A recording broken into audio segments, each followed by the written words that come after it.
rainy, it's messy, it's football weather here from Doucette Stadium in Tewksbury, Massachusetts. Hello and welcome into the 91st edition of Thanksgiving Day football between the Wilmington Wildcats and the Tewksbury Redmen. Alongside Braden Elmas, I'm Andrew Delapiana. Thanks so much for joining us. And Braden, you were a part of this rivalry for 4 years at Wilmington High School. Kind of put into words what this matchup kind of means for these two teams today. For these two teams, this rivalry means absolutely everything. I know Wilmington says it all the time. We'd give every single one of our wins just for this one. We'd lose every game if we knew we were going to win Thanksgiving, and I feel Tewksbury feels the exact same way. This is a big game, and I'm excited to see the fireworks that come with it. No doubt. Tewksbury coming in looking for their fourth consecutive win on Thanksgiving Day, a rivalry that dates back to the early 1920s, and as you said, they'd give up everything to have this win today because it's really a game where you throw out the record books. Wilmington comes into this game at 2-9, while Tewksbury's 8-3, but the Wildcats are really righting the ship in the last couple of games. No, the last couple of games, the Wildcats have played a lot better, especially defensively. On that side of the ball versus Essex Tech, I definitely saw a big improvement from the Wildcats.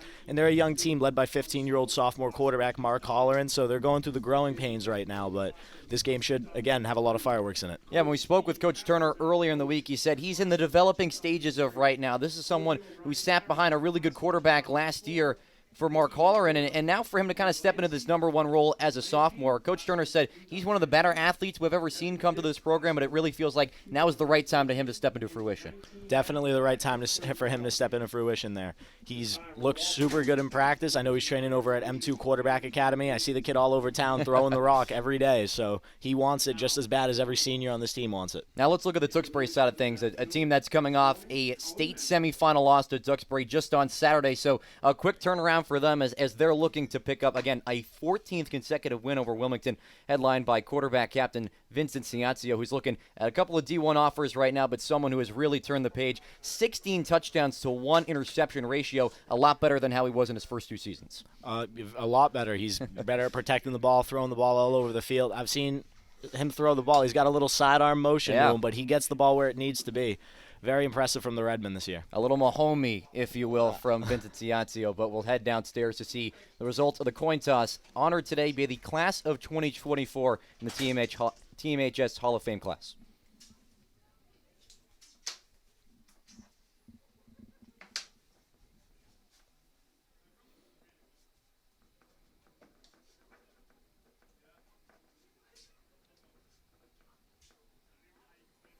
The Redmen have won the toss. They will elect to receive the football. Wilmington will be kicking from left to right. Are you a little surprised by that move, Braden, early on? You usually see the winning team kick off right away and kind of set the tone defensively, but no, the Redmen want the football. I think the Redmen want to score now and set the tone early. I think they really want to run it down Wilmington's throats and prove that they're the better team here, and I don't blame them for doing it. Well, you talked about the defense for Wilmington really stepping up last week. We talked about that game against Essex Tech. A season-low 185 yards allowed by this Wilmington defense. They didn't allow a single passing yard in that victory, only giving up 14 points and 5 first downs, so they're going to have a nice test early against this Redmen offense as we put 12 minutes in on the clock. Again, we thank you so much for joining us on Tewksbury TV as well as WCTV for the 91st edition of Thanksgiving Day football between Wilmington and Tewksbury. Braden Elmas, Andrew Delapiana with you. We'll have the call for today's action. But you said it right off the top, Braden. Wilmington would really give anything to have this victory in their favor today, looking for that 14th straight win for the Redmen. Yeah, they definitely. I saw them at practice yesterday, and they were amped. They were yelling the whole time, yelling at little mistakes. They really want this game, and they even said, Coach Turner said it yesterday, this game has nothing to do with the rest of our season. Let's throw the record book right out, and let's play football. We'll see Wilmington kicking off from left to right in their traditional blue jerseys. They got some light blue numbers on the front and the back with Wilmington script across the front for the Redmen in their all reds with the white numbers and letters on the front and the back with Tewksbury across the front. It'll be the junior captain, number 4, Colin Allard, who sets the troops for Wilmington, and we are just about underway from Doucette Stadium. 2 men back to receive for the Redmen. Allard drops the right hand, swings the right leg. It's a pooch kick that lands just about shy of the 40-yard line. It's going to be called by a fair catch by number 7, Johnny Sullivan, and that's where the Redmen offense will take over today. Should be an interesting first drive. Knowing with the rain, we're going to see if they come out throwing or running the ball here. I wouldn't be surprised to see either from this Redmond team. They excel at both. And something that we really didn't talk about off the top was the weather of today's game. We're just dipping into the low 40s with rain projected throughout the afternoon. So, as you said, a lot of running the football. We're going to see a lot of misdirection from Craig Turner and Brian Elward. Should be a very interesting game. I'm interested to see how both coaches attack it. But Vincent Ciazio, the senior captain quarterback for the Redmen, he'll start in the shotgun formation, 1st down and 10 for the Redmen. That's Ben Christopher in motion from left to right. Handoff up the middle to Umeka Olu, bouncing off a couple of tackles past the 45-yard line, and then spun down at the 47 off the right hash mark. Brought down by number 26, Luke DeProfio there. The junior for Wilmington really making a big impact right off the start. Umeka Olu averaging just north of 6 yards per carry this season. He's rumbled for 13 scores and nearly 700 yards on the ground. Picks up a quick 7 there to bring up a 2nd and 3, 30 seconds into the contest. See Brian Elward out there for the Redmen in his 28th season guiding the Redmen. Looking like they're changing the football every play. They're smart with the weather. Not surprised with that at all, my friend. 2nd and 3 for the Redmen from their own 47-yard line.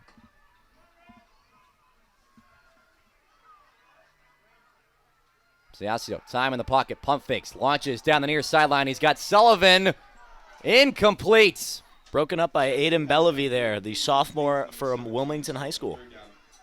Bellevue with 2 picks to his name this season with a great pass breakup. It looked like Sullivan had a little bit of a step on him, but good job by Bellevue to come back in coverage. That's what you got to do when you're a corner. You got to play the hands, get the ball right out of there, and Bellevue did a great job of that on that play. That forces a quick 3rd and 3 for the Redmen. A minute played in the first quarter, scoreless between these two squads. Wildcats looking to get off the field early in this ball game.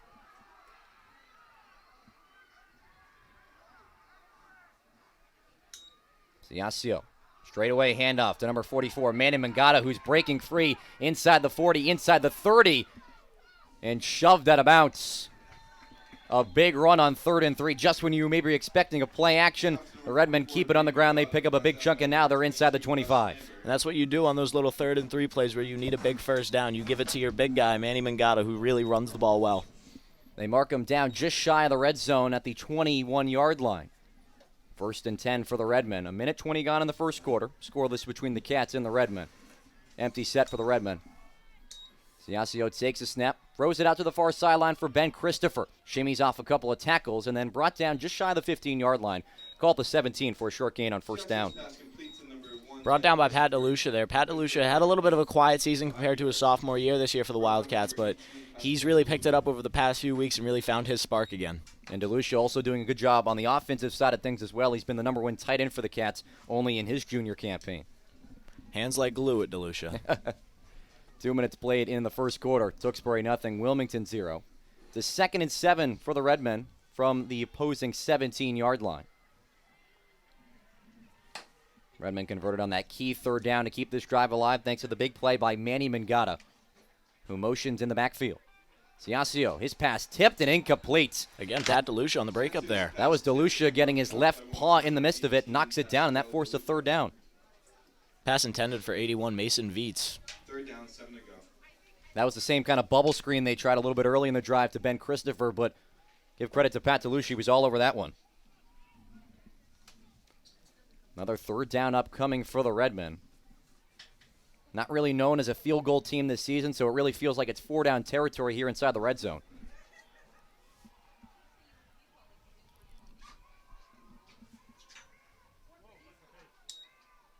Ciazio, straightaway handoff to Olu, looking for a seam off the left tackle. Spins off a couple and then brought down inside the 5. Number 5, junior Cam Gray, a first-year sophomore from Shawsheen Tekken on the tackle there. A 12-yard gain on 3rd and 7 for the Redmen, and it brings them inside the 5. Redmen are very dedicated with drying the ball off between each play. They really want to have a nice ball for Ciancio to throw. Nothing wrong with that. A little home cooking here. I agree. I'd be doing the same thing. 1st and goal from the Redmen from the Wilmington 3. Not even 3 minutes gone in our opening quarter. Redmen looking to strike first. They come out in the I formation. Handoff up the middle. The Mangata who reaches towards the end zone. He's in. Touchdown, Redmen. Touchdown number 13 for Manny Mangata. And the Redmen are on the board first. It's 6-0 Tewksbury. 3 minutes gone in the first quarter. A phenomenal season for the senior out of Tewksbury, Manny Mangata. Has really been running the ball all year. He only started playing as a freshman here at the high school level. Brian Howard called him, he's one of the toughest players that he's ever coached, and for good reason. A pair of key third down conversions. He's a hard-nosed, old-school running back kind of guy. That's what you like to see. Jackson Feudo on for the PAT. This one splits the upright. It is good. And with that, the Redmen jump in front 7-0. 9:03 to play in the opening quarter. A drive where Braden Wilmington had a couple of times to get off the field, that 3rd and 3, that 3rd and 7, but the run game of the Redmen continues to be as big as it has been this season.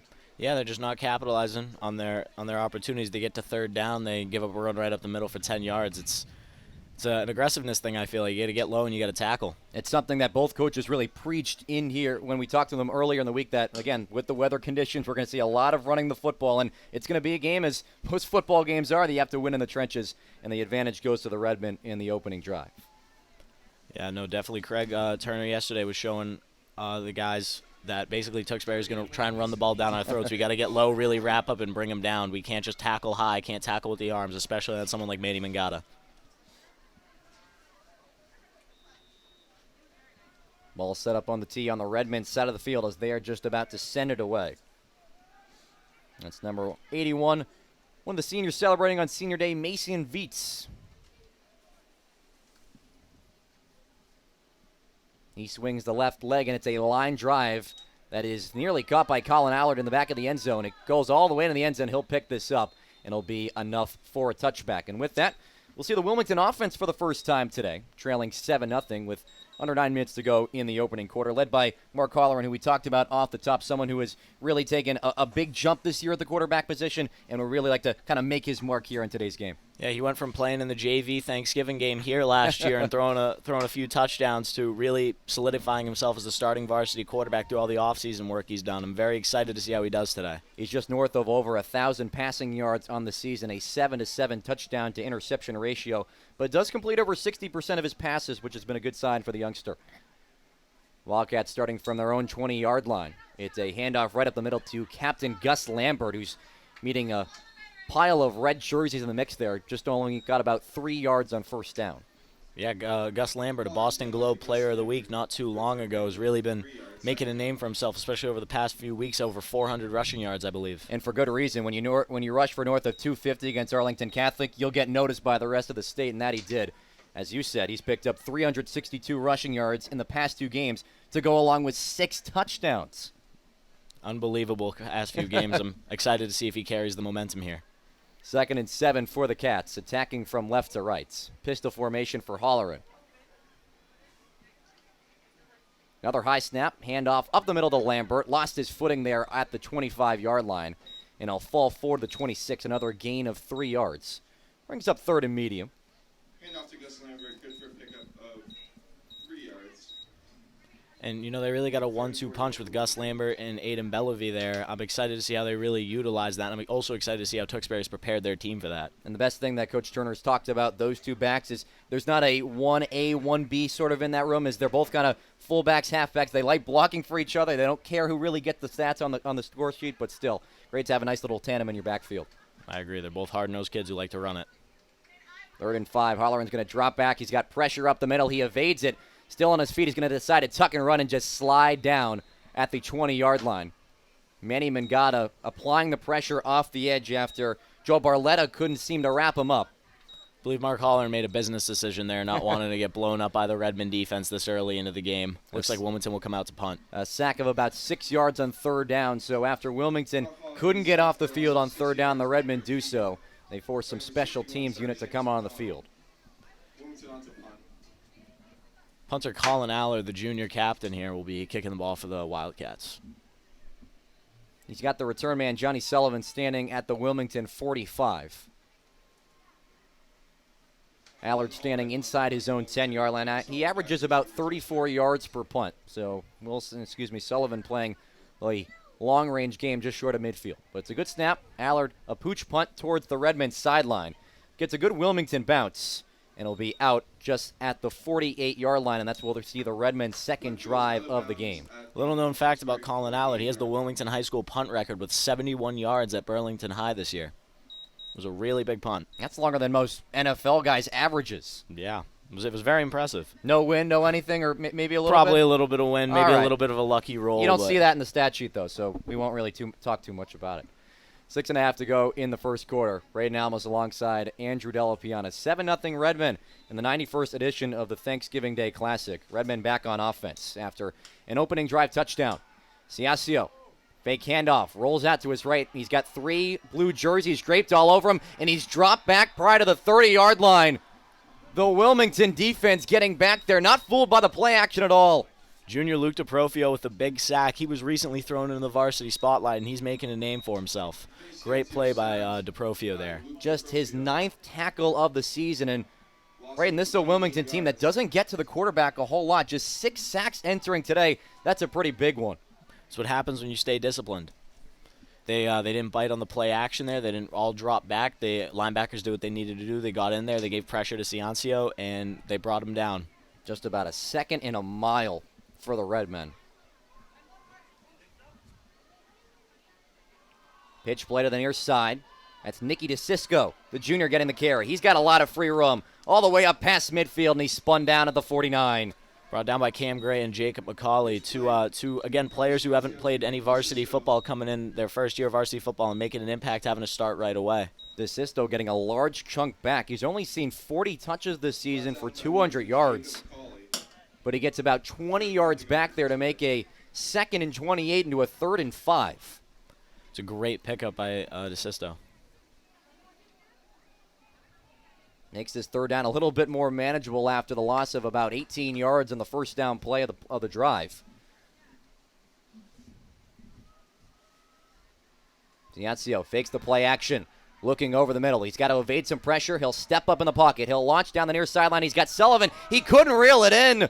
He was looking to go upfield, but he couldn't get his mitts on it. Maybe a little bit slippery of the football there, and it's 4th down. You know, I bet you that's one Johnny Sullivan wishes he's going to get back. He's going to be thinking about that while eating some turkey later.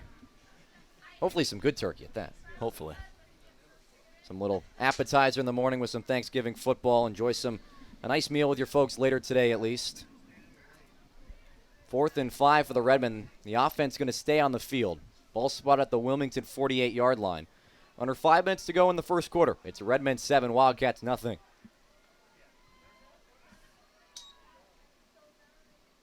Fake the handoff. Ciancio rolls to his right. Still with his eyes up downfield. A pass in the air. It is dropped.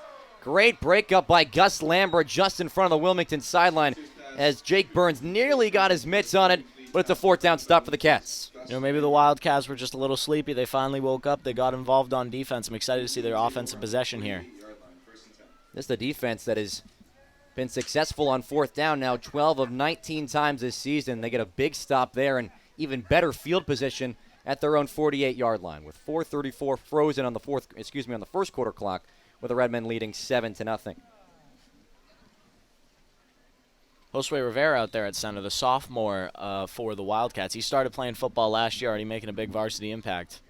1st and 10 for Wilmington from their own 48-yard line. Holleran trying to lead this team after 3 and out to start. Lambert gets the handoff once again, keeps the legs turning, gets past midfield, and spun down at the 47-yard line. Yeah, Gus Lambert, he does not stop moving his legs. That's something he learned from a guy who played last year, Julian Cella. Julian always preached to the other running backs, never stop moving your legs, never stop moving your legs. You'll get an extra yard out of it. And Gus Lambert took that to heart and is using that in this game right here. The big reason why he's averaging over 6 yards per carry to go along with 9 rushing scores on the season. He's got Wilmington into Tewksbury territory for the first time today with 4 minutes and change to go in the first quarter clock. It's 2nd and 6 for the Cats. Holleran, handoff off right tackle for Aiden Bellevue, who's met in the backfield. Taken down to the 49-yard line. It was led on the charge by number 80, Joe Barletta, in on the stop. Tewksbury did a great job penetrating the line and really getting into the backfield there. Just the Wilmington line couldn't stop him.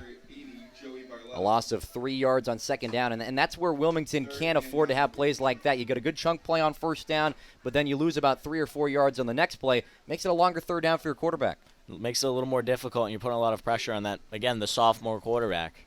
And again, we talked about the rain again and again. This is a game you're going to see a lot of running of the football, so anytime you kind of have to air it out, you have to err on the side of caution at least. Third 9 for Wilmington. Holleran takes the snap, pump fakes, fires near sideline, and hauled in by DeLuca. Just in front of the Redmen sideline. That's good enough for a Wilmington first down. Great patience there by Mark Holleran. Normally a few weeks ago you would have seen him just throw the ball right out of bounds, but he looked, he waited for a play to develop, saw Pat DeLucia trusting in his receiver, and he gets the catch, and it pays off with a big first down for the Wildcats heading into Redmond territory. DeLucia was held to just 32 yards through the air last week in the victory over Essex Tech, but when you run for nearly over 300 yards, I don't think you have to use the passing game all too much. No, I completely agree. If they can just keep running the ball, the passing game should open up pretty easily. Wilmington setting up shop inside the 40-yard line, but with that, Craig Turner will call his first timeout of the morning. And with that, we'll step aside for just a moment. 2:36 to go in the first quarter. Tewksbury 7, Wilmington nothing, but the Wildcats driving. We'll be right back after this.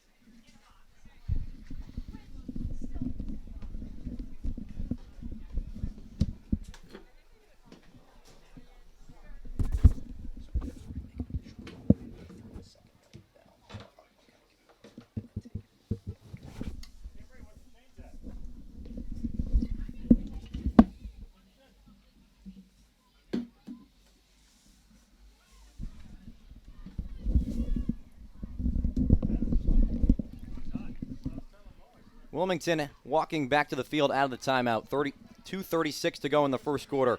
Alongside Braden Almas, my name is Andrew Del Piano. Thanks for joining us on this Thanksgiving morning. The Redmen in front 7-0 here in the first quarter, but Wilmington on the move. A big play from the quarterback Mark Holleran finding Pat DeLucia on the near sideline to pick up a third down conversion. A little bit of confusion with the Wildcats here. And really the last thing you want to see out of a timeout as well is it's late getting to the formation for the Cats. But nevertheless, they take the snap, hand off to Lambert straight away. Manny Mangata spins him down, but we got a flag on the far sideline at the 41. Braden, that flag was thrown as soon as the ball was snapped. Yeah, I believe he wasn't set there. A little bit of miscommunication from the Wildcats lining up there, and it came to bite him in the back. It'll be an illegal shift going against the Cats as our referee for today's game, C.J. Kane, making the announcement.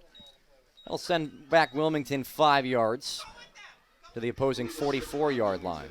It's obviously not the start to a drive you want after a big first down, but we got to see how the Wildcats bounce back from that. An offense that averages just north of 17 points per game, but has been really explosive in the last two after the Wilmington Wildcats dropped their first 8 games of the season, but picking up a pair of non-playoff game wins over Arlington Catholic and Essex Tech. First and 15 for Wilmington. 2 minutes and change to go in the first quarter. Holleran, sweep play to Lambert once again. He's met right there at the line of scrimmage. Taken down by number 54, Colby Mangata, the younger brother of Manny Mangata. And brought down right away there. The Wildcats line had a bit of trouble moving. I could see some of the pulling guards not really getting too far up the field and really blocking somebody, so that's just something they're going to have to do to learn to get hands on somebody. And we talked about that 0-8 record before the 2 playoff wins, and a big reason why has been the barrage of offensive line combinations that have come through for Coach Turner. You talk about a team that graduated north of 20 seniors last year as part of that class. You being one of them, not on the offensive line, but the quarterback position, but still, it's been really a hodgepodge of guys in and out of the lineup. Graduating 26 seniors was definitely a big struggle for the Wildcats. Second and 14 for Wilmington at the Redmond 44-yard line.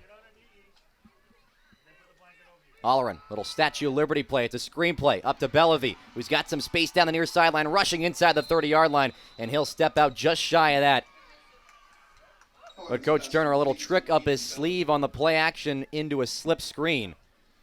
Gets a big chunk back after the 5-yard penalty, makes this at about a 3rd and short.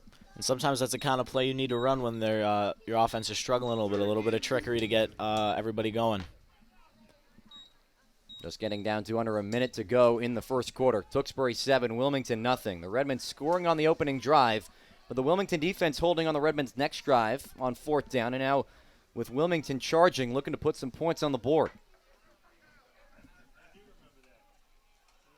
Holleran, another handoff up the middle for Lambert, who puts his head down. Did he get enough there for the first down? It looks like he did. Had to get to the 29-yard line. He's just past the 30. But are the officials going to give it to him? It doesn't look like it. I believe he's just shy. Just shy of the first down. Going to call it 4th and inches, about the length of the football. A Wilmington team that is converted on 4th down about 35% of the time, keeping Holleran on the field. I'm interested to see what the Wildcats will do here. I know sometimes they do a little outside little screen pass to Pat Delusion. Sometimes they just like to run it up the middle with the quarterback. So there's about 50 options they could do here. I'm interested to see which one they could pick. That might have been the final play of the first quarter. As Wilmington with no urgency to get to the line of scrimmage. And that'll do it for the opening 12 minutes. The Redmen cashing in on the opening drive. That's the only score of our first quarter of play. Tewksbury 7, Wilmington nothing. We'll take a short break here on Tewksbury TV and WCTV and be right back after this. Welcome back to Thanksgiving Day football between Wilmington and Tewksbury. We've been asked to announce the results of the Reading Rivals competition between Wilmington Memorial Library and Tewksbury Public Library. Since October 15th, the library users in both communities have been logging their reading minutes as part of this competition. We're pleased to announce that Team Tewksbury has defeated Team Wilmington 1.2 million minutes to 1.1 million minutes. Both libraries would like to thank the 779 participants who read more than 2.3 million minutes over the past 6 weeks. As the first play from scrimmage of this second quarter, it results in a Wilmington first down. Move the chains there. Big run by Gus Lambert right up the middle there, really showing that his worth. Looks good as a power back, looks good as an elusive back. Again, he's had 362 yards over the last 2 games. Like you said, he's really impressive. So we're hoping he can keep that momentum going. So the Redmen winning in the reading competition, but the Wildcats winning there in the trenches on 4th down to keep this drive alive with 30 minutes gone in the second quarter. Alongside Braden Almas, I'm Andrew Della Piana. Thanks so much for joining us for the 91st edition between Wilmington and Tewksbury as the Redmen searching for their 14th straight victory. 1st and 10 for Wilmington. Handoff off left tackle for Gus Lambert, who bullies over a man and gets inside the 10-yard line. Some hard running by the junior captain. Gus Lambert's taken this game extremely personally. I know he's been telling me all week, and his brother Clyde played with me last year, and Clyde was telling me that Gus is the most motivated and locked in he's seen him in a while. Gus is really looking to make a big impact and really win the game for the Wildcats. Well, this is something we talked about off the top, that you throw the records aside. You don't think of Tewksbury as an 8-3 team, Wilmington as a 2-9 team. It's one game that you have for pride of your town. I think Wilmington kind of putting that on display here in this first half. At the end of the day, it's football. Inside the 10-yard line, 2nd and 3 for Wilmington. Holland, straightaway handoff for Bellevue. Spins off a one tackle and then slung down by Mangata. He might have just got back to the line of scrimmage. Not a bad run by Aiden Bellevue. They're definitely trying to get him involved, but Tewksbury seems to like to tackle him more than Gus Lambert. No doubt, Lambert coming in at a sizable man of over 200 or so pounds. He's a bigger back, but again, he's only in his junior season. Same, it can't be said about Bellevue. He's only a sophomore, but to have that combination for next season as well, got to feel good for Craig Turner. Especially because Bellevue can learn from Gus and really learn what he's doing and the mechanics and the footwork and whatnot, and during his senior year, will be able to emulate Gus a little more, hopefully. 3rd and 3 for Wilmington. 2 minutes gone in the second quarter. Tewksbury 7, Wilmington nothing. Wildcats have already converted on a 4th down to keep this drive alive. It's a direct snap to Holleran. No. But a flag came out beforehand. We're going to get a false start on Wilmington, as that play really didn't look right from the start. Yeah, definitely a little bit of miscommunication between the quarterback and his teammates there. Maybe a wrong word was said. Maybe they just didn't understand it, but you never know. It's better that they have the false start. They fumbled. Still no matter. It's still a costly penalty. You send them 5 yards back to 3rd and 8. But, again, you'd rather have the 3rd and 8 than losing the football. Especially this deep in the red zone. Wilmington did not commit a turnover last week in the victory over Essex Tech. The first time this season that they did that. Brings them back 3rd and 8 from the Redmond 14-yard line. 2 backs to either side of sophomore quarterback Mark Holleran. He's got time in the pocket, flings it out near side, but it's incomplete. Joe Barletta getting his hands in the midst of it, knocks it down the line of scrimmage. It's 4th down. Blocked right away. Mark tried to get the ball off quickly, and it just wasn't working for him.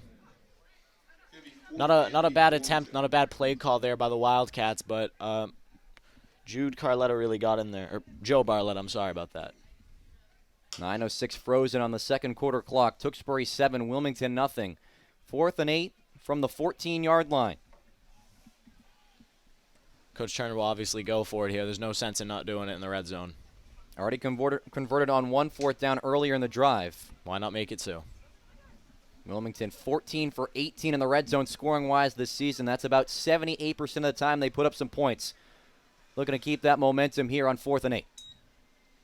Halloran drops back, fires to the far side on the back corner. He's got a man, but it's incomplete. Slightly overthrown by Mark Halloran, looking for Pat DeLucia on a little corner out to the back of the end zone. And, you know, sometimes it doesn't go the way you really want it to, but not a bad play drop, just a little overthrown, a little overshot by Mark Halloran. It was Will Fillmore in coverage there, covering the front pylon to force the incomplete pass. And after Wilmington was driving a little bit, you have a couple of penalties to back yourself up.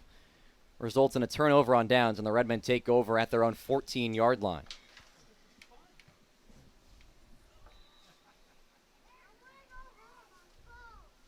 Ciascio starts back in the gun, motioning Ben Christopher from left to right, and he'll get the jet sweep here, trying to bounce it to the outside. A gaggle of blue jerseys there to meet him at the 15-yard line. Brought down by Jacob McCauley there, another guy we've talked about a few times. I think he's his 3rd tackle of the game at this point. Gain of just about a yard on first down.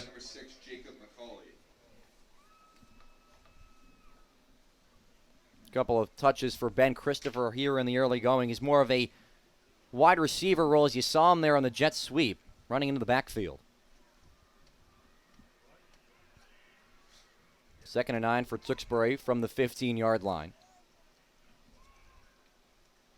Straightaway handoff for Emeka Olu, who's got a lot of space down the far sideline. Barrels over a man. He's down to the 37. A run of 22 yards for Olu to move the chains. Stopped by Colin Allard there, who really ate a big hit from the running back, number 5, Emeka Ulalu. I'm sorry, I do not know how to pronounce your name, but yeah, he really ate that hit. Not much you can do there. It's a big, powerful runner, and Colin Allard learned that on that play.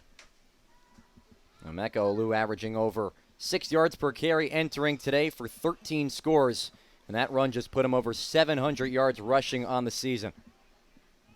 Gives the Redmen a little bit more breathing room out of their own half of the end zone as the straightaway handoff to Manny Mangata here goes for nothing. Stuffed at the line there. That was number 33, Kyle Gabry, in the mix. Handoff to number 44, Manny Mangata, good for a pickup of 1 yard. 2nd and 9 for the Redmen here. Interested to see how they'll attack this next play. Haven't seen a whole lot of throwing the ball on the Redmen side.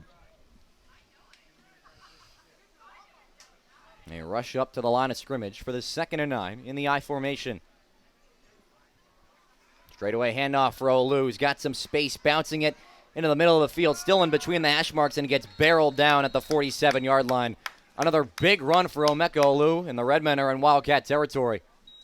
Brought down by Cam Gray there. Remnants of a double leg really got in there and drove him right to the ground. That's your famous move on the wrestling mat, right? No, my famous move is a high C. Oh, there you go. 1st and 10 for the Redmen in Wilmington territory at the 47-yard line. Under 7 minutes and counting left in the first half. The only score this half has been the Redmen on the opening drive. A 3-yard punch in from Olu. Ciascio steps up in the pocket. He's got nowhere to go, trying to take it himself, and gets drilled. Really good coverage there by the Wildcats. There was 2 crossing routes, and Colin Allard really picked up one on the other side and Aiden Bellevue on the other side. That's what happens when you stay disciplined there. But Ciancio doing a really good job stepping up in the pocket and getting yards out of what was a play that wasn't working out. Gain of about 5 on first down. Just about the halfway mark to go in the second quarter. Tewksbury 7, Wilmington nothing. A lot closer of a game than people expected, I think. And when you look at the records, absolutely that'll indicate the case. But Wilmington playing their best football this season, this late in the season. Ciascio, pitch play to the near side for Ben Christopher, who jukes through one man, gets inside the 30 and wrestled down. Number 41, Timmy Watson on that tackle there. Handoff to Ben Christopher, taking number 41, Timmy Watson. Good for Redmond first down. Redmond moved the chains inside the 30-yard line, a drive that started all the way back at the 14. And it's been all rushing plays on this drive for Brian Elward. That tandem of Emeka Olu and Manny Mangata really leading the charge on this drive.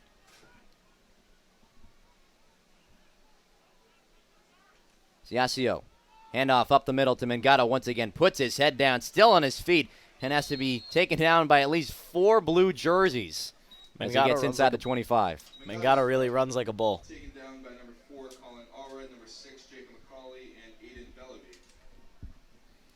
Down to the 22-yard line. They gave it about 9 yards on the first down play. 8 yards. Sends up a manageable second down for the Redmen offense, who are eyeing the red zone.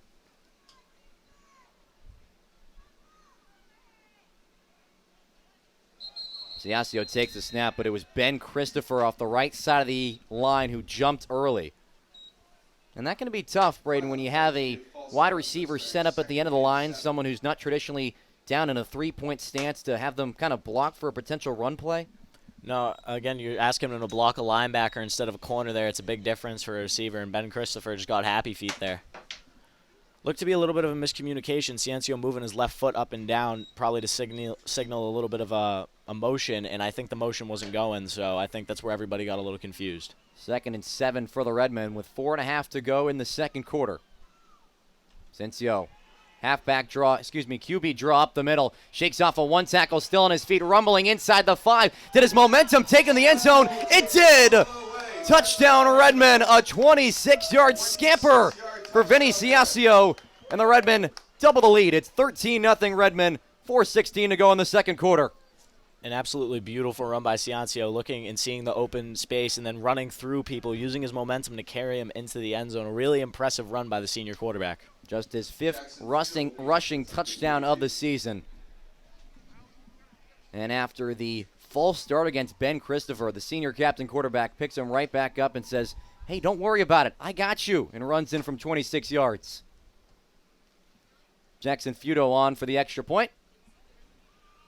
And the kick is good. 4:16 to go in the second quarter. The Redmen in front 14-0 after an 86-yard drive. And Wilmington needs a quick answer, Braden. A very impressive drive by the Redmen, like you just said, 86 yards, and they took a bunch of time off the clock. Wilmington needs to answer now to really get a little bit of momentum back, get them back in the swing of things. And good to note that Wilmington does receive the second half kickoff, so potentially a chance to double dip here if you get a score, but still a lot of work to do against this Redmen defense that has really held Wilmington in check for most of this first half. But still, you look at the last drive for Wilmington, the run game was really working with Lambert and Bellevue, but still, when you need a big play from Mark Collar, and he really just didn't deliver. No, you know what? Sometimes it happens, especially him being so young and inexperienced. He's not always going to deliver. These are the growing pains he's going through. But he should be a very solid quarterback and someone fun to watch in these Thanksgiving games for years to come. Greg Turner said if this losing streak wants to end for Wilmington, that being 13 to the Redmen here on Turkey Day, it's going to have to start with number 12, who's got a year under his belt already of experience, but will be back for junior and senior campaigns in 25 and 26. Mason Veets, a line drive kick that takes a one-hopper, collected in the belly at the 15-yard line. The return man spinning and then taken down just shy of the 30-yard line. Marvin Jean with the return there.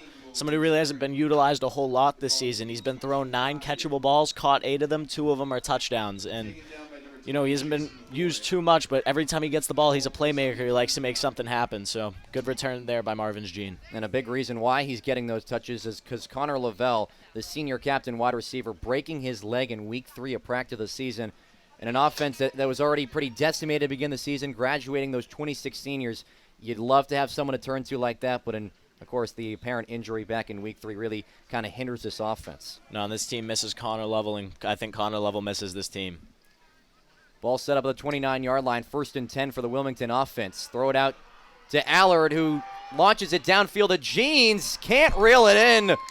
Ben Christopher slapping away at the last moment, but Greg Turner trying to pull a rabbit out of his hat with the double pass. It was a great throw by Allard, but even better defensive play by Christopher. Fun fact, the last time this Thanksgiving game was played at Doucette Stadium, when Jacob Rote got injured in that end zone right down there towards the right side, Colin Allard came into the game as a freshman and played quarterback and led a few good drives. We lost that game 29-2, but he really showed himself as a varsity athlete there. Well, it didn't look like the Redmen defense was too prepared at all, as he was a couple steps in front of Christopher. Maybe that ball underthrown just a little bit for Christopher to get back in time, but nevertheless, it's a long incompletion on first down. Just under 4 minutes to go in the second quarter. Tewksbury 14, Wilmington nothing. Thanks for joining us on Tewksbury TV and WCTV. Alongside Braden Almus, I'm Andrew Della Piana. 2nd and 10 for the Cats from their own 29-yard line. Holleran fake the handoff one side, give it to Bellevue off the other, but he's slammed down in the backfield. Number 61, Seamus McDonald, wrapping him up at the 20-yard line. The Redmen have an energy to them right now. They really want to get in there. They really want to be physical, and the Wildcats are going to have to learn how to neutralize that and continue to get positive yards. A loss of 6 yards on the second down play. And 17 for Wilmington, ball in the 22. Holleran comes back into the huddle. And Braden, in a situation like this where Tewksbury still has 3 timeouts, do you feel like this is a running the ball situation to kind of, make Tewksbury work the whole length of the field? I mean, you can do whatever you need to do here, but I think passing the ball isn't the worst idea, especially when you have someone like Mark Holleran. That's going to be the play, and it's intercepted. Number 6, Nicky DeSisto on the interception there for the Redmen. Holleran trying to make something out of nothing, threw it into no man's land, picked off by DeSisto. And the Redmen take over at the Wilmington 32-yard line. Just a sophomore mistake there, if you will. A very sophomore mistake. At the end of the day, he's a 15-year-old kid playing varsity football. He's definitely prone to make some of these mistakes and just showed a lot of the growing pains I was talking about earlier there. But once he can iron those little kinks out, he'll be a very good football player. The 8th interception of the season thrown by Holleran has the Redmen sit up in great spot at the 32-yard line on the Wilmington side of the field. 1st and 10 with 3:02 to go in the first half. Ciascio back on the field after the 26-yard touchdown run the last drive. He'll roll out to his right, launch it in the end zone. It is incomplete. Almost intercepted by Aiden Bellevue there. It looks like it just went right through his arms. Bellevue was back there in coverage as Ben Christopher was the intended target, the other number 1 wearing red. But maybe Bellevue just didn't get a good read on it. But, again, that's a ball you feel like you need to have when it's up in the air for grabs. Especially in a game where you're down, 2 minutes left to go and they are in your territory. It's a big play you need to make. Teams trading long incompletions on the first drive of these last respective drives. 2nd and 10 for the Redmen from the opposing 32-yard line. 2:52 to go in the first half. Handoff. Olu puts the head down, taken down, chopped down at the knees, I should say, past the 30-yard line at the 28. Gus Lambert again on a big tackle there. He's showing that, he may be only a junior, but he's a captain for a reason. He likes to get in the trenches. He likes to get gritty. 3rd down coming up here for Tewksbury. 3rd down for the Redmen. Call it 3rd and 7 from the 28. And after Wilmington turned the ball over on 3rd down, you'd love to get off the field here as well.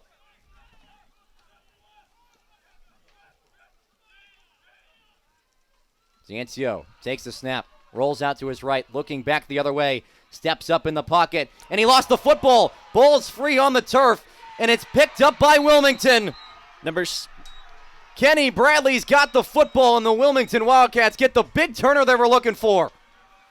Number 77, Kenny Brandley, a senior, has been playing since he was a 120-pound wide receiver as a freshman, is molded into this big offensive lineman, making a big play there. And Kyle Gabriel, who's coming back for his senior year of football, knocking the ball right out of Ciancio's hands, and it's a big turn in momentum for the Wildcats, hopefully leading to a good drive. 3rd fumble of the season for Ciancio, trying to do a little bit too much there, dancing in the pocket. Gabry knocked it free, picked up by Brandley. And just like that, Wilmington right back in this ball game, trailing by 2 scores with the football with 2:02 to go in the first half. Set it up shop at their own 46-yard line. Still got that chance for that double dip, Braden. Definitely do. 2 minutes left to go. Let's see how it goes. Holleran with time in the pocket. He'll step up, roll it to his right, but he's brought down. It's Joe Barletta slamming him down the turf at the 36-yard line. A loss of 10 yards with the sack. Joe Barletta, who looks like a man on a mission today, getting in the backfield and bringing the quarterbacks and running backs down. He's definitely been a problem for the Wildcats today. Really making his mark on his final game, wearing Tewksbury across his chest, which is the same, of course, for a lot of players on Thanksgiving Day for either side. You want to make your last one in a high school uniform memorable, and Joe Barletta is certainly doing that on the defensive line today. You know, you tend to remember everything in your last high school football game. I know I do. And, you know, if he remembers he had a good game, that was definitely an upside. 1:15 to go in the second quarter. Wilmington really got to hustle things up that they want to put some points on the board. The ball goes to the far side. Too tall for Connor Allard. Holleran's pass to Colin Allred's going to go incomplete. Just a little high on the throw there by Mark Holler, and Colin Allard couldn't quite get it. That stops the clock at 1:07 for a 3rd and 20. And you kind of find yourself in the same situation you were just a couple of moments ago where it's a long 3rd down and you don't want to turn the football over like you did last time. So potentially you might want to keep the ball on the ground, burn some of those Tewksbury timeouts.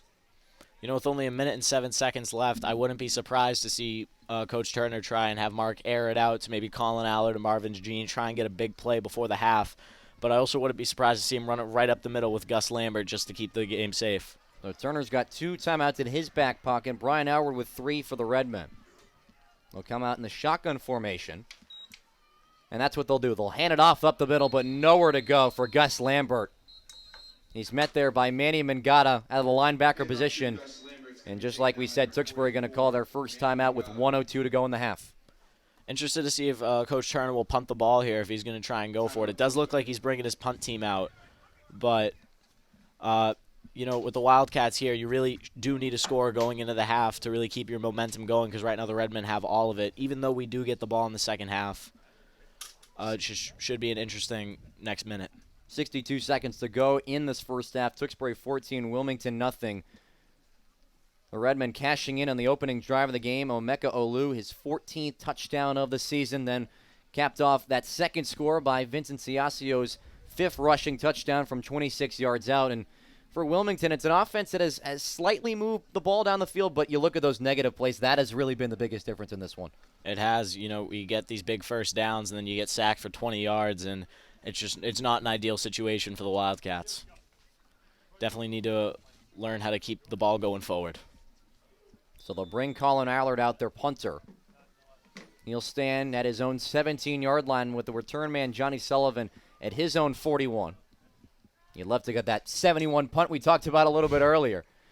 But Allard, a pooch punt towards the Wilmington sideline, will take a Wildcat bounce. Get out at the 36-yard line. Yes, Sullivan stepped out of bounds as he picked up the football in his chest, and that's where the Redmen will take over. Trying to pull a little fast one on the officials there. You know, sometimes that's what you got to do. If you're not cheating, you ain't playing right. 52 seconds to go in our first half. Redmen taking over at their own 34-yard line.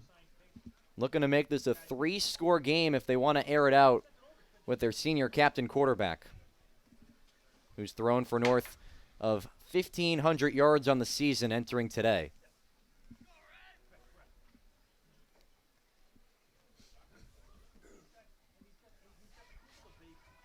Redmen start in the I formation.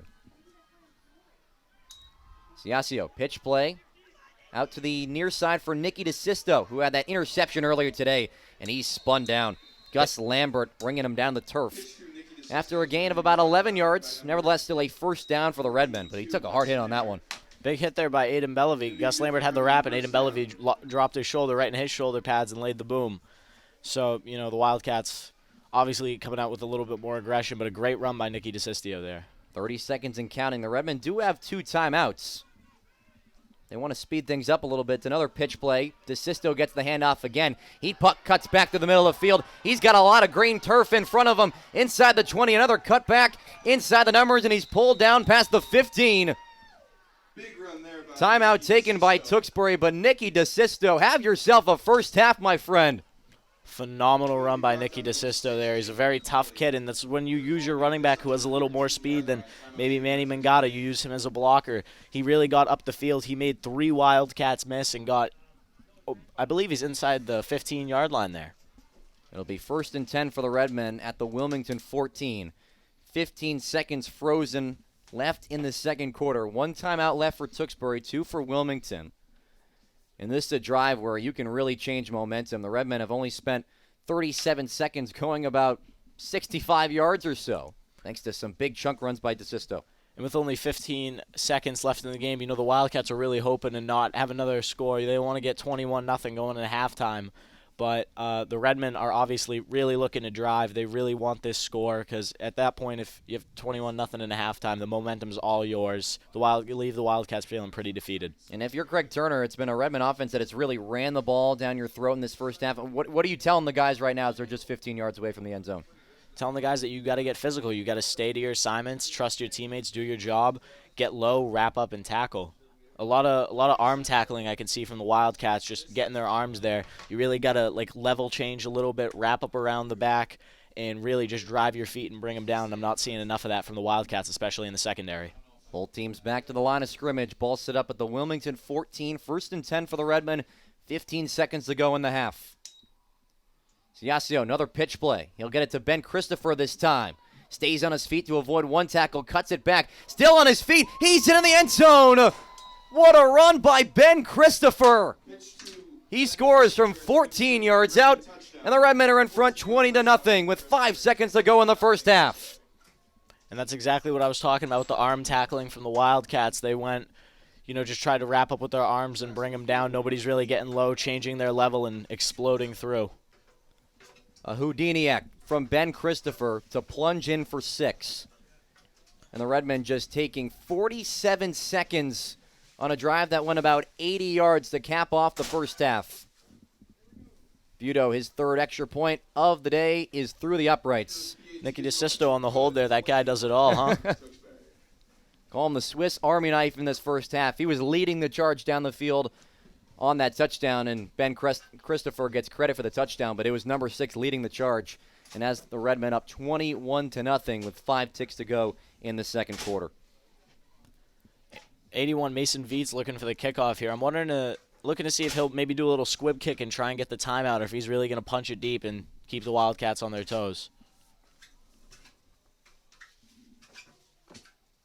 But a drive where Wilmington really needed a stop heading into the break. They just didn't get it.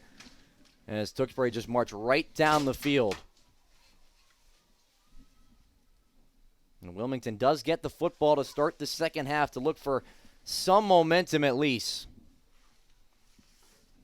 And has been all Redmen through the opening 23 minutes and 55 seconds.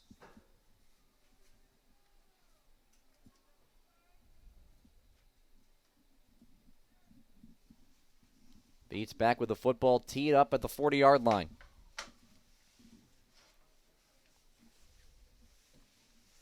And he'll boot it away. Another line drive kick heading towards the Wilmington end zone. Jeans gets a fingertip on it just inside his 10-yard line. He'll pick it up, run out to the nearest sideline, and he's met by a gaggle of Redmen just shy of the 20-yard line. But that will do it for the first half here from Doucette Stadium. All Redmen through the first 24 minutes of play. It's Tewksbury 21, Wilmington nothing. We'll take a short halftime break. Be right back after this for some more Thanksgiving football. Stay with us. 4 minutes to play. It's Tewksbury 21, Wilmington nothing. And in the back half of that second quarter, Braden, kind of, was the turning point in this game where Tewksbury scores in 47 seconds to end the first half, and has really set the tone for the rest of this ball game. I think Tewksbury just found their momentum with a big run by, I believe, sophomore Nicky DeSistio, really getting down the field, showing his quickness, speed, agility, and the Wildcats just haven't been willing to tackle. They're just running around using arm tackles, and it's not working for them. They really need to learn how to get aggressive, get low, and drive through. Yeah, 4 carries, 75 yards for the sophomore Nicky DeSisto in just his 11th game played of the season after Emeka Olu went down with an injury a little bit early in the season. But for the Wilmington side of things, Mark Colleran has been struggling just a little bit, has thrown the pick to DeSisto early in this first half. What does Wilmington need to do to kind of turn the page in the second half? I think Wilmington just kind of needs to calm down a little bit on the offensive side of the ball and not be as anxious. You can tell Mark's a little anxious out there as well as the other receivers. And on the defensive side of the ball, I think they need to finally just get it in their heads that, hey, football is a physical sport. We need to get low and we need to tackle. A lot of people on the defensive side of the ball aren't willing to tackle, and that's a really big problem in football. Well, Wilmington needing a whole lot of effort here in the final 24 minutes of action if they want to snap a 13-game losing streak to Tewksbury. We'll have second half action right after this. Stay with us. We're back for second half action between Tewksbury and Wilmington in the 91st edition of the Thanksgiving Day Classic. The Redmen in front 21-0 after 24 minutes of play. Welcome back inside Doucette Stadium alongside Braden Almas. My name is Andrew Delapian, and Braden, we talked about it coming out of the halftime break. Wilmington needing a lot of work to do in this second half. Is this a game where you really just have to forget about the run game and taking some shots downfield at least? That's what I think the Wilmington Wildcats have to do. We have deep threats. We're not really using them. We're trying to pound the ball. And when you're down 21-0 at halftime to a team like Tewksbury, who will keep scoring and not take their foot off the gas, you kind of need to score quick and you need to swing some momentum. So I really do think they need to start airing the ball out. Well, a good start is you get the football to start this second half. And again, this has been an angry Redmond team that just fell in the state semifinals last Saturday against Tewksbury. Another heartbreaking loss to the Dragons as they're looking for their third consecutive Super Bowl. So the Redmen, of course, coming in with a vengeance as always, looking for win number 14 against Wilmington here on Turkey Day. 2 men back for Wilmington to receive the second half kickoff as Mason Veets sets the troops at the 35-yard line. Back to receive for Wilmington.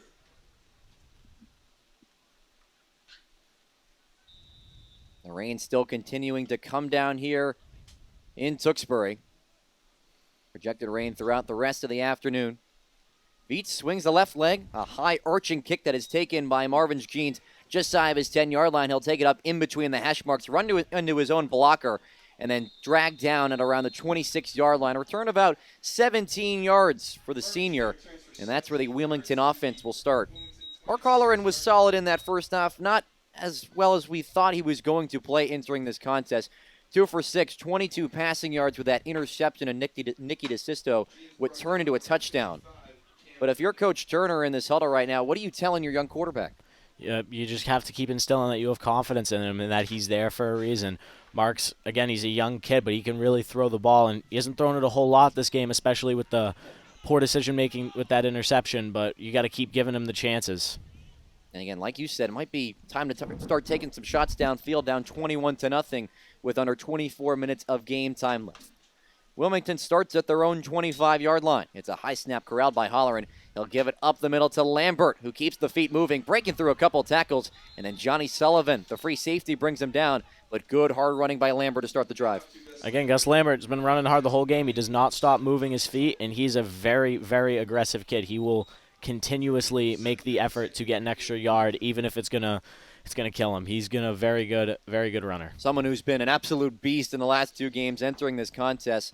North of 350 yards on the ground, 6 scores. He's been more held in check in that first half, just 8 carries for 31 yards. Maybe a little bit more credit to the Redmen defense stopping him on that mark, but Lambert is someone that you really have to get going in the second half. Gain of 7 yards on the first play of the drive. A minute gone in the third quarter.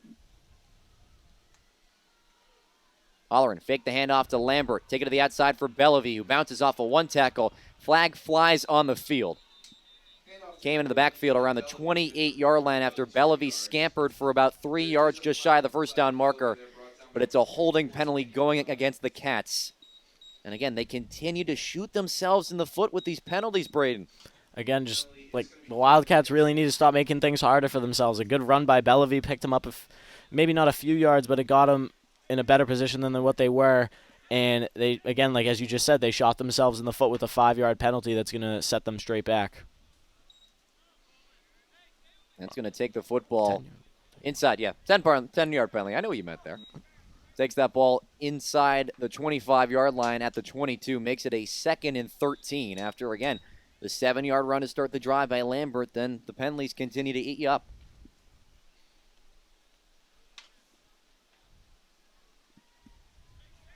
Wilmington looking for any momentum, down 21-0 with 1:10 played in the third quarter.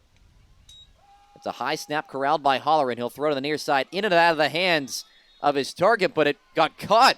How did Colin Allard reel that one in? It was too tall for Marvin's jeans, it looked like, and right in the hands of Allard. Yeah, Cam Gray went up for the pass there. He's a short kid. The ball goes right over his hands, and somehow Colin Allard had the awareness to catch that ball. It was a really good heads-up football play. And somehow that ball did not hit the turf. It's a gain of 8 yards for Wilmington.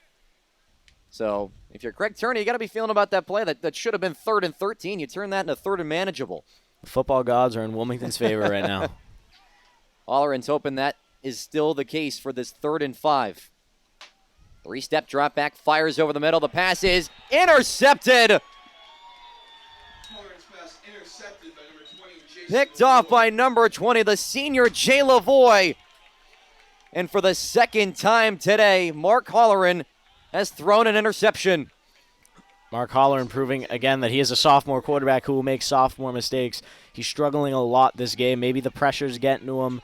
Maybe the literal pressure of the defense is getting to him. But, he just really has to smarten up and stop making these silly little mistakes that are just holding him back. Jay Lavoie is a little bit of an undersized linebacker, but getting his paws all over it to reel it in, to make the interception. And just when Wilmington needed a spark, they turn it right back over. His second pick of the game for Holleran. After last game, not a single turnover against Essex Tech. Redmen start inside the 35-yard line. Straightaway handoff for a gain of about 5 or 6 yards. It was Manny Mangata getting his hands on the football. He gets inside the 30, taking out the 28. Mangata's a man I would never like to have to tackle. He's a big guy who runs really hard. He literally reminds me of a bull. Again, still hard to believe he only started playing football his freshman year. And when we talked with Brian Howard earlier in the week, he said he is the toughest player on our team by far. An instinct that you cannot really teach here in the game of football that makes number 44 so special. 2nd and 4 for the Redmen from the Wilmington 28-yard line. Mangata's the motion man here. It's a pitch play out to the right side taken by number 61, Seamus McDonald, the offensive lineman. He's dropped in the backfield as Brian Howard using all the tricks of the trade to get everybody involved, but that one didn't pan out so well. Loss of 5 yards. It's every lineman's dream to run the ball, and he got his dream on his senior year playing at Thanksgiving. May not have gone the exact way he wanted it to go, but, he still can go back and tell his kids he was a running back in high school, at least for a play. Well, Seamus McDonald will take his place back on the right side of the offensive line, but still. Brian Howard trying to use everyone in that depth chart to make some plays for this 3rd and 8 from the 32-yard line. Ciencio drops back in the pocket, fires the near sideline. It is caught by Beretta, and he's dragged down inside the 25, down to the 22.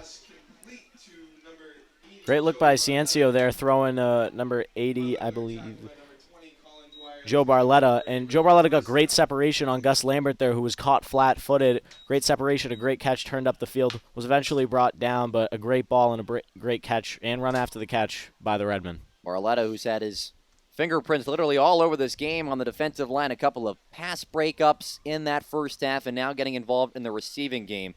And that's just the second completion for Vincent Ciencio, who came into the second half just with 3 passing yards on the game. He'll come under center here for this 1st and 10 from the 22-yard line. Straightaway handoff for DeSisto, who had 75 rushing yards in the first half. Nowhere to breathe here as he just gets to the 20-yard line for a gain of 2. No magic there from DeSisto. He's just getting an average running back gain. So that brings his 25 yards per carry now down to around 18. Still a relatively good number for a running back. Especially an undersized running back like him. Only in his junior campaign entering this contest, about 5 yards per carry. Getting north of 250 yards rushing on the season. 2nd and 8 for the Redmen. 7:30 and counting left in the third quarter. The Redmen up 21-0. DeSisto gets the football again. Looking for some space in between the tackles. The pile still pushing him forward. Hasn't been blown dead just yet. He is still on his feet. The offensive line continues to go. He's finally down inside the 10.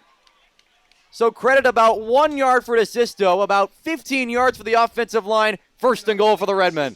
And that's just the effort and motivation the Redmen have from their line there. They saw their running back needed a push, and they did it.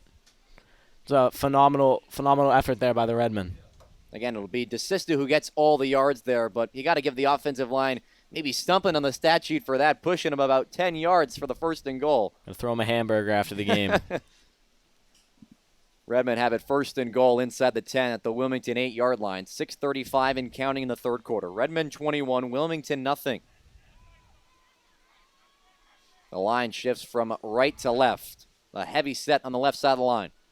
Ciencio fakes the handoff, rolls out to his right, evading one defender. No! Pat DeLucia brings him down to the 19-yard line. A loss of 11 yards and a big play needed from the veteran. Good awareness there by Pat DeLucia playing D-end. A lot of times you'll see, especially young D-ends, go and attack that quarterback or try and attack that run. Pat DeLucia stayed home. He played contained, and the sack was a result of that. First sack of the season for the junior, who already had 5 tackles for a loss entering today's game. He adds to that total, and of a loss of 11 yards. Brings it back to the 20-yard line. 2nd and goal for the Redmen, with a long way to go towards the end zone.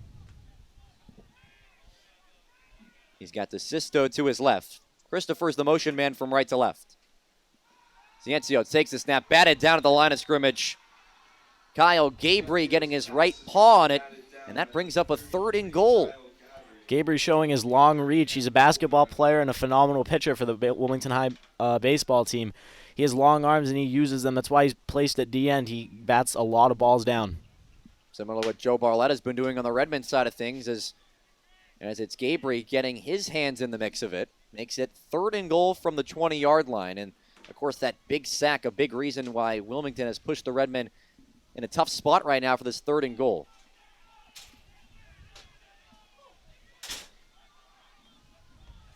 Ciencio in the gun with the Sisto to his left. Takes a snap. Fake a handoff, end around for Mangata, looking for some space down the near sideline. He waltzes into the end zone.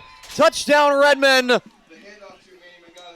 Second touchdown of the game for Manny Mangata. He is a buzzsaw. Tewksbury 27, Wilmington nothing. 5:30 to go in the second half. Manny Mangata just doing Manny Mangata things right now, getting right into the end zone. There's really nobody that even touched him there. He got to the outside. He showed his speed on a sneaky little misdirection on the call from Coach Aylward for Tewksbury and got right into the end zone there. It was a great run by Manny Mangata. And facing a 3rd and goal from the 20-yard line, just a simple end around to your star running back, and it works out. Pending PAT, but we got a false start beforehand. Could be a flag on the play. Or is this going against Wilmington? I believe Wilmington jumped early. Our head official, C.J. Kane, talking it over with his crew before the announcement. And that'll be the case. Neutral zone infraction goes against Wilmington. So that'll move the ball up from the 2 to the 1. And it looks like we'll still keep the offense out there for the Redmen. Jackson Feudo, 3 for 3 on PATs entering today. Started kicking as a sophomore last year because Redmond really didn't have any other option. But Feudo's been solid so far this season. As it's a bad snap, DeSisto couldn't get a handle on it. Wilmington jumps on it. So the PAT, no good on that one. Maybe a little bit of announcer's jinx on that one. Not really Feudo's fault thanks to the bad snap, but still. 5:25 to go in the 3rd quarter. It is all Redmond. 27-0 in favor of the Redmen over Wilmington. Wilmington's really got to come out swinging after this kick return. They really got to just start getting the ball downfield. I think, as you were saying earlier when you asked me if you thought they should start throwing the ball, I think now it's time to kind of ditch the run game and throw the ball down the field. Well, it's still a lot of work to do for this Wilmington team, trailing by 4 scores. An offense that was in the red zone earlier in this ball game in the 1st quarter, but again, the penalties continue to bite you, and then you have the failed 4th down conversion in the back of the end zone, and really, offensively, nothing has gone right for Wilmington. You credit the 2 picks to Holleran. Also has set up the Redmen in great field position as well to boot.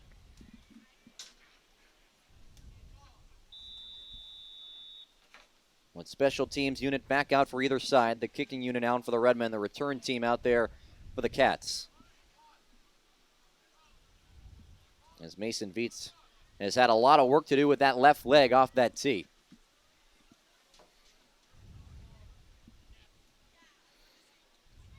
Another line drive kick towards the near sideline taken by Marvin Jeans at the 10-yard line. He'll run it out in between the hash marks, and he's brought down just shy of the 20. Taken down by number 41, Will Fillmore.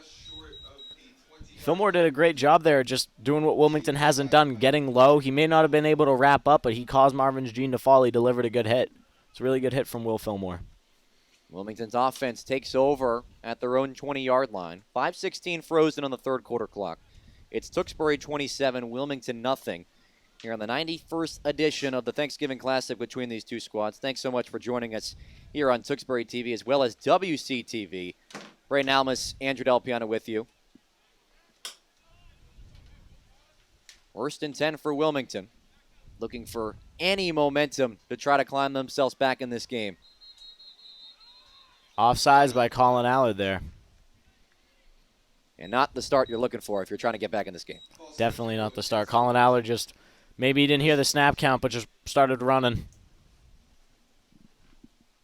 So that's Wilmington back another 5 yards to the 15-yard line for 1st and 15.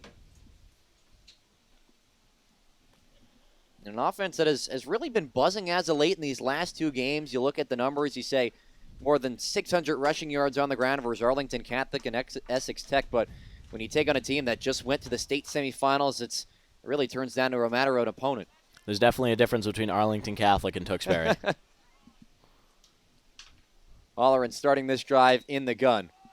Three-step drop back, pressure off the edge, steps up, getting away from that pressure. Now he'll tuck it and run to the far sideline. He'll bounce off a hit by Ben Christopher, and Holleran spinning forward down to the 27.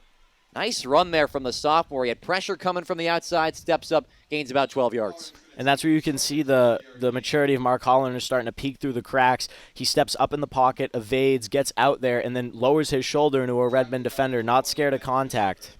Someone who's done a good job rushing the football as well, over 240 yards on the ground this year for 5 scores. And if you can add that element to your game as a quarterback, it's more the merrier.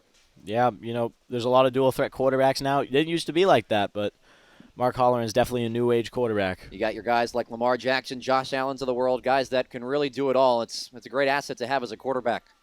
Handoff up the middle.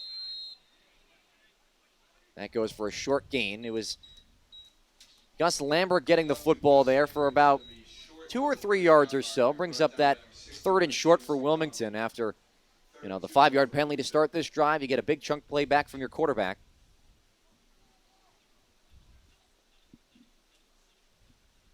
As the rain really starting to come now here at Doucette. 3rd and short for the Wildcats. Interested to see if they're going to give it to Gus or they're going to try a little play action. Holleran comes out with a back to either side. It's Lambert to his right and Bellevue to his left. It's to Lambert, who takes it off left tackle. He extends the football at the last moment, but did he get there for enough? He did. It's a first down for Wilmington. Great effort there by Gus Lambert, really reaching over the pylon just to try and get that first down. A lot of effort, a lot of grit there from him. Wilmington's starting to change the ball out as Tewksbury does. Maybe there's a little bit of secret sauce in changing out the football. Who knows? Anything you can do to try to change your fortune. As the Redmen looking for their 13th consecutive victory over the Wildcats here on Thanksgiving Day, and well in control, up 27-0 with 3 minutes and change to go in the third quarter. Holleran drops back in the pocket, steps up, fires over the middle, incomplete. Was looking for number 5, Cam Gray, but just a little bit too tall for his intended target. That brings up second down. Sometimes I do think Mark Holleran still thinks he's throwing to Connor Lovell. And if you look at Connor Lovell, about 6'2", 6'3", and Cam Gray's about 5'8". So, a little bit of a height difference there, and sometimes Mark misses his own mark by a little bit. But I see what you did there, missing the mark. But again, with Connor Lovell being out, a guy that was on pace for maybe record-setting seasons at Wilmington, at over 220 yards through the air in the first 2 games of the season. Then you break your leg in week 3 of practice, a guy that was so important in this offense the first couple of games of the season, and you tie that in with a rookie quarterback and a struggling offensive line as well. Holleran chucks it to the near sideline. It is reeled in. Bellevue, did he get the feet down? He did. He's past the 35-yard line for a gain of 5. Holleran's pass to Colin Allred is going to be complete for a gain of 5 yards.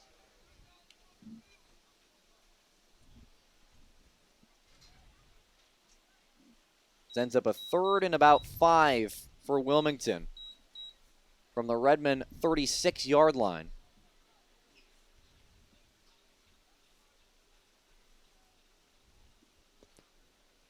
the ball looked a little heavy there when Mark Holleran threw it. He looked like he had a little bit of trouble doing it. And maybe that's why they swapped the ball out, but I'm interested to see if they're going to go back to the throw here. Just outside, the continued rain here in Tewksbury continues to maybe hinder the quarterbacks a little bit much with a slippery football, but Holleran chucks it out far sideline incomplete. Looking for Pat DeLucia just in front of the Wilmington bench. But again, that pass just a little bit too tall out of his reach, brings up a 4th down. Overshot just a little bit by Mark Holleran. Wilmington's offense, of course, going to stay out on the field for this 4th down. When there's under 2 minutes left in the third quarter and you're down by 4 scores, you kind of need to. Redmond defense has really held this offense in check. Doing so, the ground game, Lambert has really been struggling on the ground. But again, I think the defense of the Redmen on the pass defensive side for Holleran, they're really taking advantage of that youthfulness.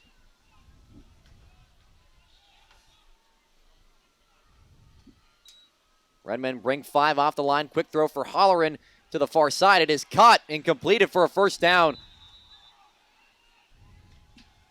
Good ball placement there by Mark Holler, and he throws it to the outside of Pat DeLucia. And where the linebacker was playing more on the inside, he knew where to throw it. He hit the outside. Pat DeLucia catches it, gets about a yard after. Great first down. And a good look there by sophomore quarterback Mark Holleran. Just the third completion of the afternoon, I should say the morning, for Holleran. And the second one going to his tight end, DeLucia. Under 90 seconds to go in the third quarter. Tewksbury 27, Wilmington nothing. Converting a 4th and 4 to keep the football at their own 45-yard line. Holleran drops back in the pocket, sees some pressure, steps up, dunks it off far side, but it's incomplete. It's a little bit underthrown. He kind of duck-armed it a little bit there. Was looking for Colin Dwyer out of the backfield. And as you said, that throw just a little bit short as he had some pressure from either side of the defensive line. It ends up 2nd and 10. I think something you were talking about earlier was the Wildcats' offensive line combination. I don't know if you noticed, but they switched up the offensive line again with senior Kenny Brandley going in for Adam Valise at right tackle. Coach Turner talked about he's going to see a lot of different guys in the mix today. We could have saw the freshman number 62, Nick Meninos, but again, when you have so many injuries and guys kind of swapping places, you plug anybody in that you can to fill some holes. Holleran with some time in the pocket. He'll launch it down the middle of the field. It is caught. A sliding grab by Pat DeLuca inside the 35-yard line. The biggest play for Wilmington of the day, but we do have some flags in the backfield. 2 flags. And the Wilmington offense is not going to where that pass was completed. Well, now they will. Got unsportsmanlike conduct against the Redmen. So tack on another 15 yards at the end of that first down play. And the longest play for Wilmington of the day gets even bigger thanks to the unsportsmanlike conduct. You know, and that's, again, a little bit of a momentum shift from Tewksbury. Tewksbury's probably feeling a little down right now, and Wilmington has to capitalize on that and really get in the end zone here. Ball inside the red zone for just the second time today for the Wilmington offense.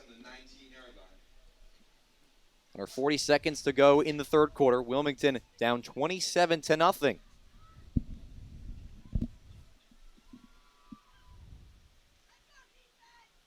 Holleran drops back, launches to the near side. It is incomplete.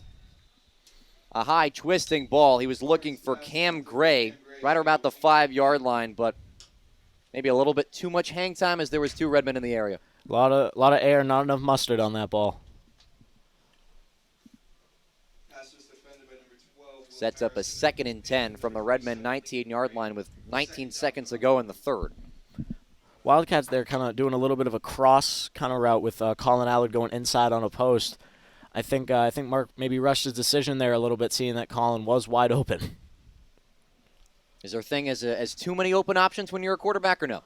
No, definitely not, but you know, sometimes you bite the bullet and go to the wrong one. There you go. 2nd and 10 for Wilmington from the Tewksbury 19-yard line. Holleran flings it near sideline, incomplete. It was behind his intended target of Lambert. Brings up a 3rd and long.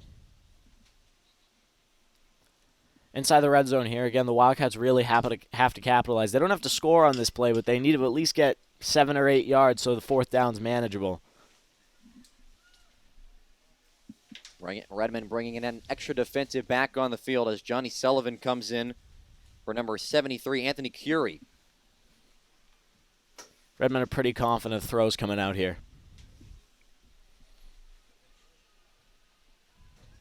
Mark Holleran relaying the message from head coach Craig Turner back into the huddle. Ball spotted at the right hash mark of the 19-yard line for 3rd and 10.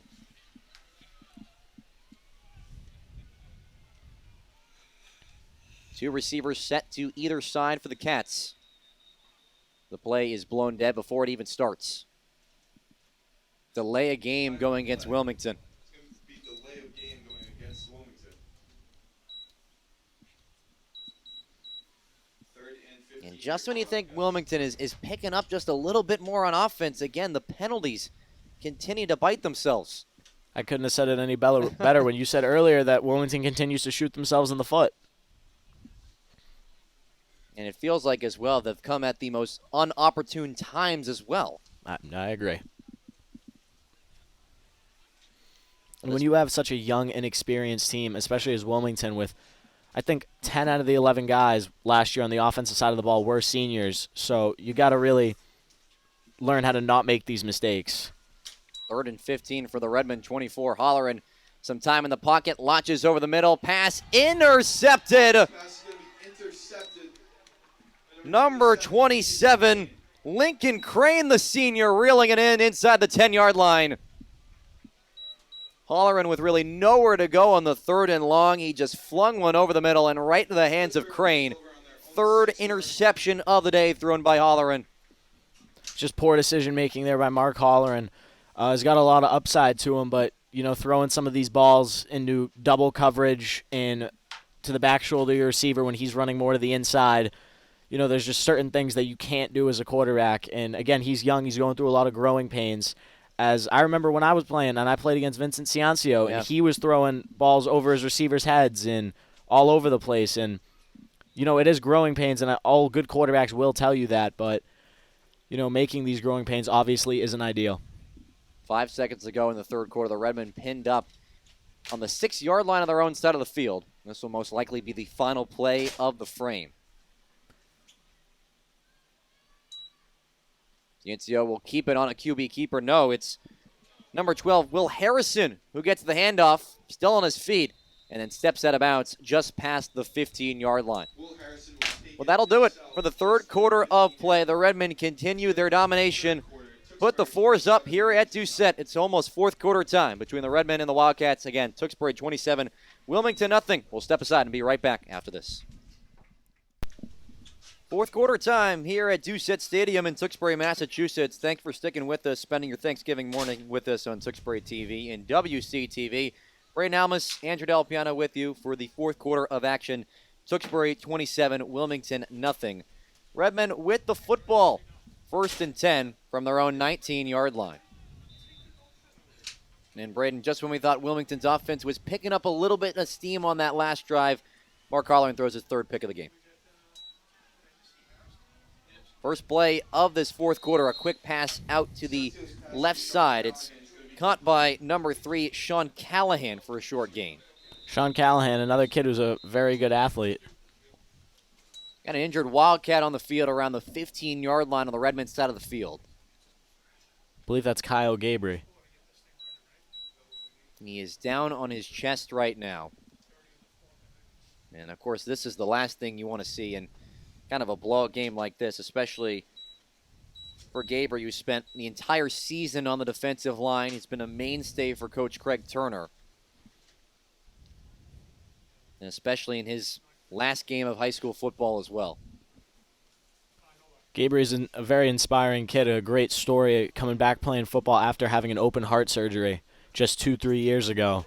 So seeing him goes down in his final game really hurts me as an alumni, and I know all the players on the sidelines are feeling exactly how I'm feeling horrible for the kid. He's getting looked at by Wilmington athletic trainer Tom Nye and Tewksbury athletic trainer Chris Mahana, and good to see him back to his feet. Sean Callahan with the catch there. Another great fact, he's beat me in a wrestling match last year. Really? 8-0. Not much I could do. Very good wrestler. But you got the benefit of the doubt, though, right, at the end? He got me. Yeah, I'll admit he got me. All right. 2nd and 6 from the Redmond 24-yard line. Ciancio back in the gun. Handoff up the middle to Olu. Breaking 3 up the middle. Past the 40-yard line, inside the 50. Still on his feet with a lot of green grass in front of him. Inside the 30. He stays in bounds. There he goes towards the end zone. Is he in? Yes! Omeka Olu, 76 yards. A phenomenal run, breaking multiple tackles on that play by Omeka Olu. Really good production out of him today. Just when you thought he was done, he stays on his feet doing his best ballerina impression, tiptoeing the sideline, and then rumbles in for 6. Touchdown number 14 on the campaign for Olu. And the Redmen are in front 33-0 with under 11 minutes to go in the 4th.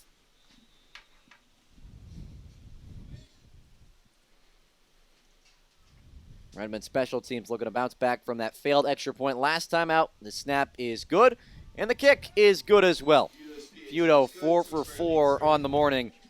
Redmond make it 34-0 with the clock running here in the 4th. Feudo's Mr. Automatic with the kicking today.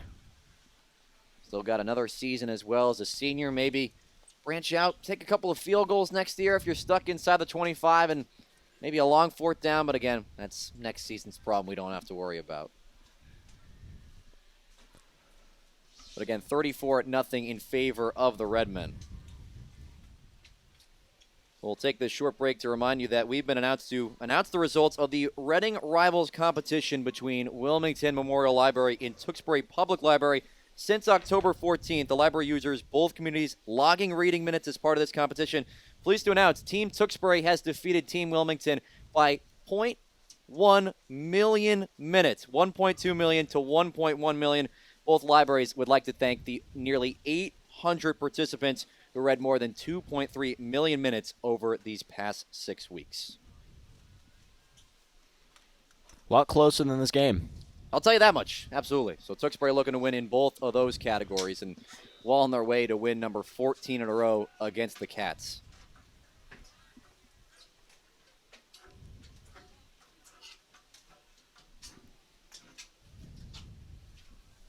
Mason Viets has the troops at the 35-yard line and sends it away. Another low line drive kick towards Marvin Jeans. It jumps over his head. He picks it up at the 5-yard line. Redmond racing to get him in the backfield, and Jeans is taken down in the end zone, but they're going to give him forward progress. He picked it up at the 2-yard line and then spun all the way down. So Wilmington getting the benefit of the doubt there, but we do have an injured Redmond on the Wilmington 10-yard line. Again, not what you want to see in a game right now. Never like to see it. Just trying to identify who that is for the Redmen with them down on their back.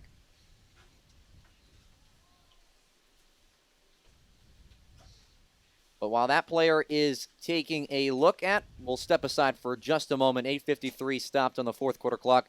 Tewksbury leading 34-0. We'll be right back.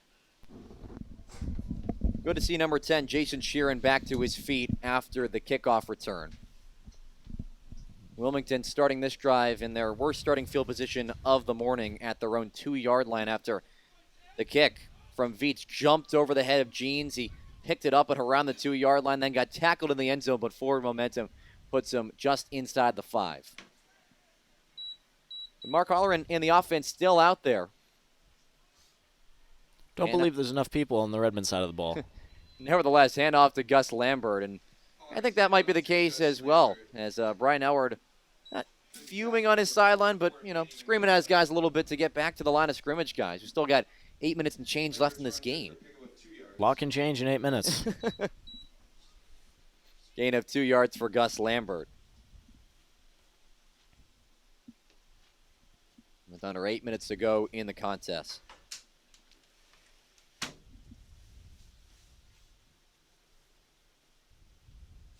Holleran with already 3 interceptions to his name already today. All going to 3 different Redmen. Handoff off right tackle here to Gus Lambert. Puts his head down, meets Johnny Sullivan at around the 10-yard line for a gain of 3 yards.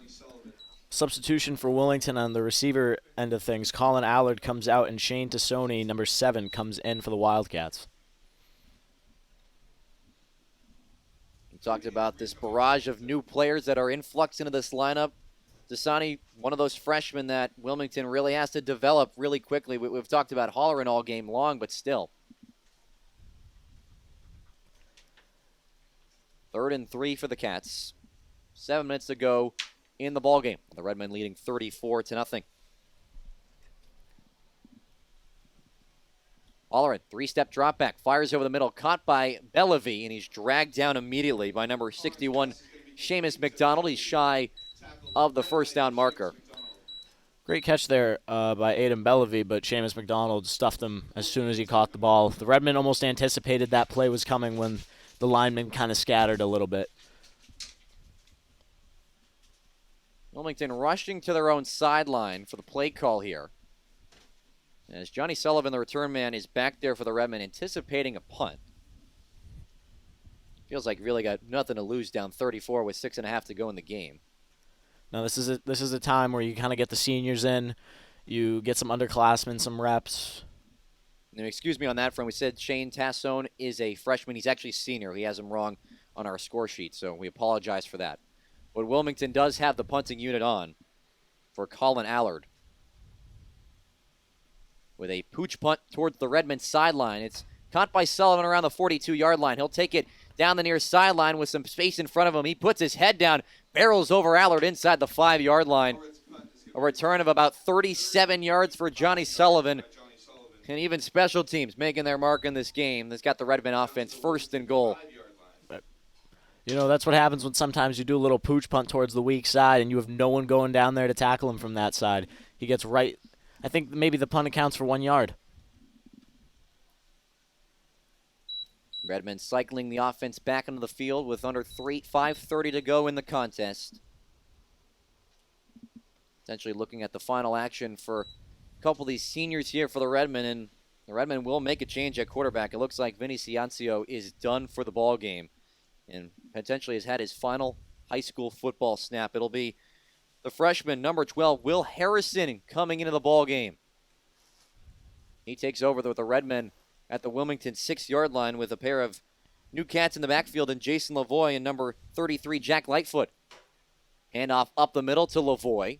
Breaks off a couple of tackles and then brought down to the 3-yard line. I gave him about 3 yards. Number 15, senior transfer from Wilmington all the way from Arizona, Josiah Hintz, in on the tackle.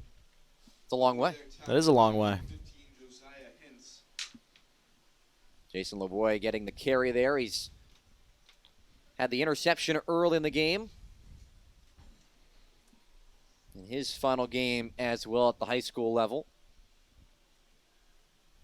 That's potentially the future of the Redmen on the field right now. And Will Harrison only needs about 6 yards to the end zone, but still you'd like to see a little bit from the freshman who's gotten in a handful of games of garbage time this season. Handoff straight away for Lavoie looking for some rim. He will go untouched into the end zone. Jason Lavoie scampering in from 4 yards out.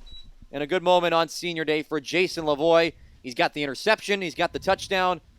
Does he need the penalty for the Gordie Howe hat trick? You know, maybe he does. Maybe he needs to make a big boom. Big hit late after.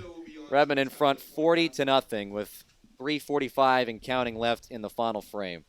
The Redmen just pouring it on here in the fourth quarter on their way to a 14th consecutive victory over the Wildcats here on Thanksgiving Day. Low snap corralled by DeSisto, and the kick is through for Jackson Feudo. DeSisto with a good job on the hold there, really taking the fumble and getting the laces out right in front. Almost caught that off a bounce. Did he just spin the laces? I think he did. I saw a little bit of a ball spin. It's tough to do. 3:10 and counting left in the fourth. And really, last couple of minutes here for these seniors to really soak everything in your last moments of high school football. Braden, anything you remember from your final game? I know it's just a year ago, but what's something that stood out? Just remember the feeling of like seeing the clock with I think it was a minute 57 left, and I was like, "Wow, I'm done in a minute 57." I feel like a lot of seniors are playing right now are feeling the exact same way, and a lot of the juniors that are playing are like, "Wow, I really only have 1 year left," and the freshmen are all sitting there smiling. 2:30 to go in the fourth.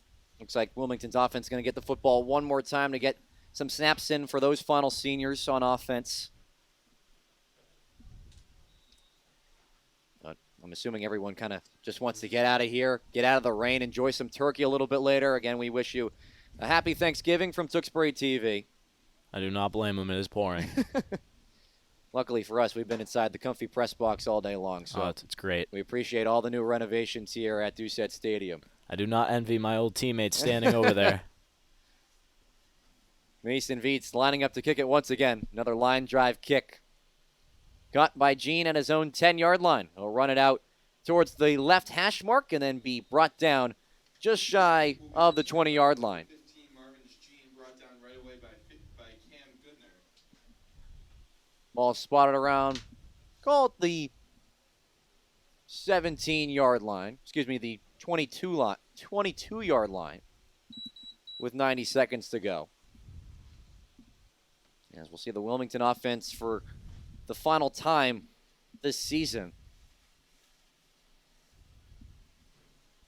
Looks like they brought in senior Josiah Hintz, we just mentioned, out at slot receiver. Holleran hand up the middle.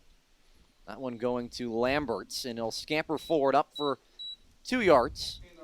Would like to say before the game ends, thank you to Tewksbury TV for having me. Of course. And I do have a teammate on my college wrestling team at Bridgewater State who played football for Tewksbury, and I said if they won, I'd shout him out. So big shout out to Jackie Stacky. Hope you're doing good, buddy. Good to hear that. Good to hear the sportsmanship as well. 45 seconds and counting left in the contest. 2nd and 7 for Mark Holleran, who comes out in the shotgun. Handoff off right tackle. This will go to Lambert as well. Initial tackle can't bring him down. He bounces to the outside, and he's shoved just out of bounds at the 44-yard line. Gus Lambert still putting his heart and soul in this game. It's a gain of 17 yards. With 20 seconds and counting, can Wilmington get one more snap off? I believe they're trying to. Changing out the footballs on this wet day. And looks like this will be the final play of the game with Holleran in the shotgun formation. He'll take the snap, hand it up to Lambert, who bounces off the left tackle. He'll spill his way forward just shy of midfield, and that will do it.